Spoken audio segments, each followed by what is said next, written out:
Bomb കണ്ടെത്താനെത്തിയവരെ തേനീച്ചക്കൂട്ടങ്ങൾ ആക്രമിച്ചത് വലിയ രീതിയിൽ ആശങ്ക പരത്തി. അതായത് തിരുവനന്തപുരം കലക്ട്രേറ്റിൽ ബോംബ് ഭീഷണിയെ തുടർന്ന് പരിശോധനയ്ക്കെത്തിയ ബോംബ് സ്ക്വാഡ് ഉദ്യോഗസ്ഥർക്കാണ് തേനീച്ചയുടെ ആക്രമണം നേരിടേണ്ടി വന്നത്. പരിശോധന തുടരുന്നതിനിടെ തന്നെ കലക്ട്രേറ്റ് വളപ്പിലുണ്ടായിരുന്ന ഒരു തേനീച്ചക്കൂട് ഇളകിയതിനെ തുടർന്ന് അത് പിന്നീട് എല്ലാവരെയും ആക്രമിക്കുകയായിരുന്നു. തേനീച്ചക്ക് കലക്ടറെന്നോ തഹസിൽദാറെന്നോ ADM എന്നോ ഒരു വ്യത്യാസമില്ല. അത് എല്ലാവരെയും ആഞ്ഞ് കുത്തുകയായിരുന്നു. ബോംബ് സ്ക്വാഡിലുണ്ടായിരുന്ന ജീവനക്കാർക്കും കലക്ട്രേറ്റ് ജീവനക്കാർക്കും പോലീസുകാർക്കും ഉൾപ്പെടെ തേനീച്ചയുടെ ആക്രമണത്തിൽ വലിയ പരിക്കേൽക്കുകയുണ്ടായി. കലക്ട്രേറ്റിൽ പരിശോധന നടന്നിരുന്നതിനാൽ ജീവനക്കാരെല്ലാം പുറത്തായിരുന്നു നിന്നിരുന്നത്.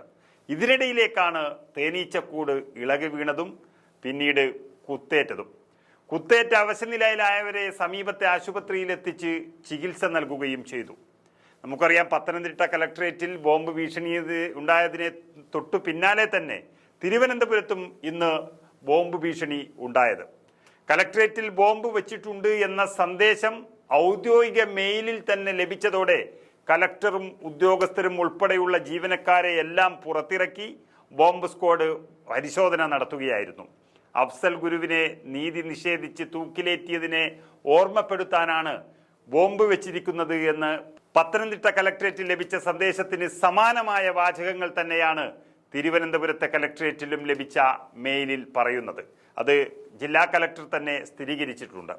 ജീവനക്കാരെല്ലാം സഹകരിക്കുന്നുണ്ടെന്നും ഇതുവരെ ഒന്നും കണ്ടെത്താനായിട്ടില്ല എന്നും കലക്ടർ അനുകുമാരി വ്യക്തമാക്കിയിട്ടുണ്ട്. ഉച്ചയോടെയാണ് സന്ദേശം ലഭിച്ചതും ബോംബ് സ്ക്വാഡ് പരിശോധനയ്ക്കെത്തിയതും തുടർന്ന് കടന്നൽ കുത്തുകൊണ്ട് എല്ലാവരും ഓടി ഒളിച്ചതും. ഏതായാലും ബോംബായാലും അത് പിടിക്കാൻ വന്നവരായാലും കടന്നൽ കൂട്ടങ്ങൾക്ക് അതെല്ലാം പുല്ലാണ്. നമുക്ക് ആ വീഡിയോ തന്നെ ഒന്ന് കണ്ടു നോക്കാം.